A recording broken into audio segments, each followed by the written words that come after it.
நான் ஷர்மிளா சவுதியிலேருந்து கதைக்கிறேன். உங்கள்கிட்ட கம்ப்ளைண்ட் பண்ணி 3 மாதம் மிஸ். எனக்கு இன்றைக்கு வரைக்கும் எந்த ஒரு மாற்றமும் இந்த வீட்டில் இல்லை. எல்லாமே என்ற காசில் சாப்பாடும் சரியான சாப்பாடு இல்லை. எல்லாமே நான் கம்ப்ளைண்ட் பண்ணி ஏஜென்சியில் கம்ப்ளைண்ட் பண்ணி ஃபிங்கர் ஆஃபீஸில் கம்ப்ளைண்ட் பண்ணி எதுவுமே என்னால் இயலாது மிஸ். சாப்பாடு இல்லாமல் நித்த அணுவணுவாக சாகிறத விட ஒரடியாகவே செத்துடலாம் போல இருக்குது.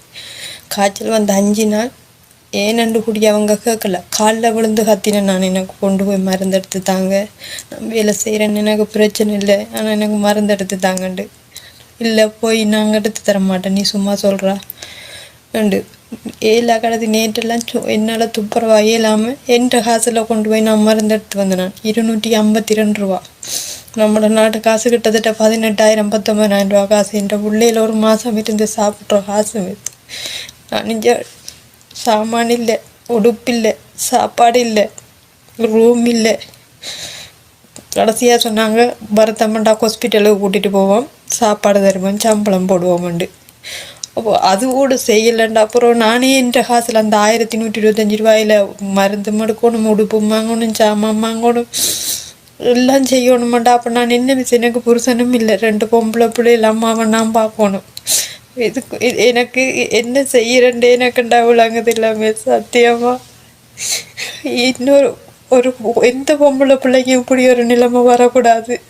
ஏன் எங்களை கவனிக்கிறீங்கல்ல? உங்கள்கிட்ட கையெடுத்து கும்பிட்டு கேட்குறேன், என்ன நாட்டுக்கு எடுத்து விட்டுருங்க.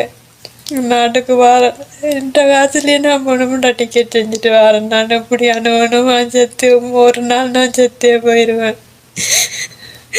ஒரு மனுஷனா கூடிய அவங்க என்ன மதிக்கிறாங்கல்ல. கையில் எடுத்த சாப்பாட்டையும் பறிச்சு கொண்டே வச்சு சாப்பிடக்கூடாண்டு பறிச்சு கொண்டே வைக்கிறாங்க. ஒரு நாளைக்கு 2 தண்ணி குடிக்கிறேன் நான் மட்டும் தேயிலையை கூட கொண்டு போய் அவங்களோட ரூமுக்குள்ளே வச்சிருக்காங்க. இப்படியெல்லாம் எல்லாமே ஒரு நேரம் சாப்பாடு இல்லாமல் ஒரு கஷ்டத்தில் தான் நானே ஸ்ரீலங்காவிலேருந்து இங்கே வந்தேன். ஆனால் இங்கே வந்து காலையில் ஒரு மனசு, மதியம் ஒரு மனசு, இரவு சாப்பாடு மட்டும்தான். சோறு சாப்பிட்டா இன்றைக்கு இரவைக்கு சாப்பிட்டா நாளைக்கு இரவைக்கு தான் நான் வேலை செய்கிறேன். இப்போ அவங்கள்ட்ட நான் பெருசாக ஒன்றும் கேட்கல. ஒரு 1/2 சுண்டு சோறு நான் சமைச்சு ஏதோ செய்து சாப்பிடுவேன், அதை கூடிய அவங்க எனக்கு தராங்கல்ல. ஏன் சத்தியமா அப்படி ஒரு நிலைமை எந்த பொம்பளை பிள்ளைக்கும் வரக்கூடாதுமே. எனக்கு ஏதாவது செய்யுங்க. நான் கடைசியாக அவர் முடிவெடுத்தேன்.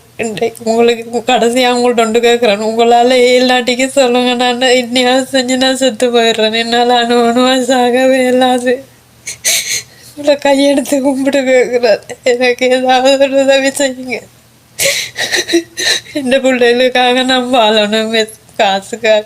காசுண்டு என்ன இழந்தேன்டா, என் பிள்ளைகளான அதையா போயிடும். எனக்கு ஏதாவது ஒரு வழி காட்டுங்க, தயவு செஞ்சு என்னைய நாட்டுக்கு எடுத்து விடுறேங்க. உங்களை கடவுளாக நினைச்சு கேட்குறேன்.